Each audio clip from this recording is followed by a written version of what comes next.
Da-da-da, what is up, Culture Drop? This video is about how to approach potentially sensitive conversation with somebody else that might be difficult. Like, how do you say something to somebody else that, like, you're nervous to say to them? I love this topic. I've made videos around this at different times in the past, and I think it's never a bad idea to touch on, like, how do you have sensitive, difficult conversations with people? This came from a comment on one of our emotional intelligence series videos of, like, stop only talking about yourself. And somebody on YouTube was like, hey, how do I make somebody else aware of this behavior if they're always hijacking conversations? And I was like, that's a great question. So my advice here, and this context can be in a lot of different situations in your life. So it could be, I want to have this conversation with a friend or a work colleague or a boss or a coworker, whatever. This person is doing a thing and I don't love it, but I am afraid to tell them because I don't know how to react to it. So here's my advice about how to go into a situation like that. First of all, I think you have to go in gently with some humbleness, seeking kind of their advice. My suggestion for that is, like, at a time in cold blood, and I've said that before, but what I mean by that is don't do it in the moment that they do a thing and you can be like, see, you always do that. Do it at a time when it's not happening so that, like, there's no static in the air. It's not a moment where you're just like, hey, I have some, like, gentle feedback or something I want to talk about with you. Are you open to that? Can we, like, talk about this? It's not a huge deal, but I just want to, like, bring it up to you and get your perspective.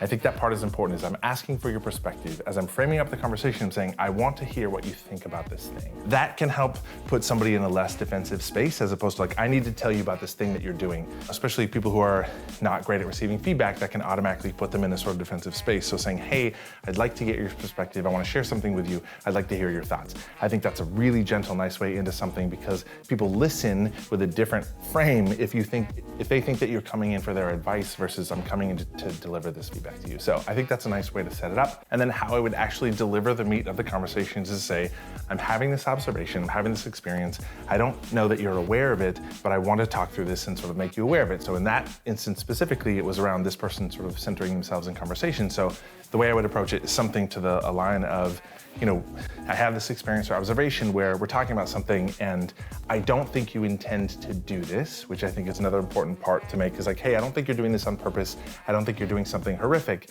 but sometimes I've noticed that, like, you get excited about something or, you want to, like, chime in, but it can feel like you're sort of, like, hijacking the conversation, centering yourself and sort of taking over the conversation. And something that happens, sort of on a regular basis. I noticed this is a pattern and it, like, doesn't feel great. But again, I don't think you're doing it on purpose to, like, be a horrible person. I'm not mad at you.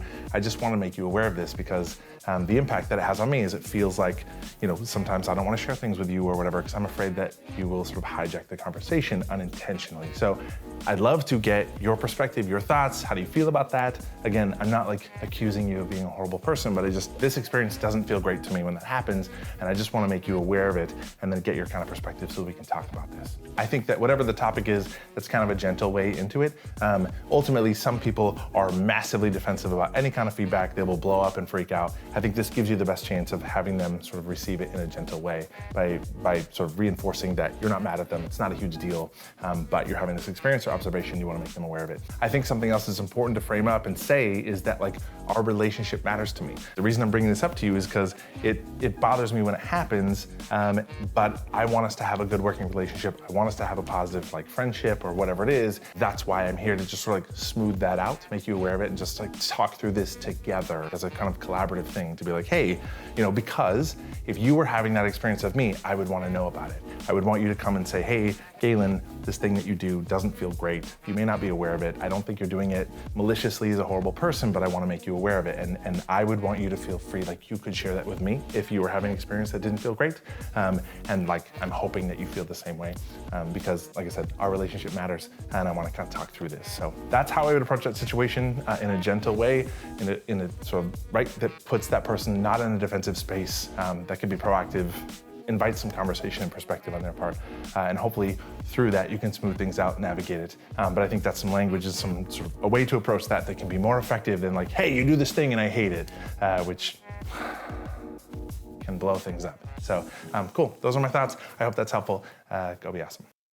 Thanks for watching. Subscribe to our channel, or you can sign up for the Culture Drop mailing list and get these emails and videos right into your inbox.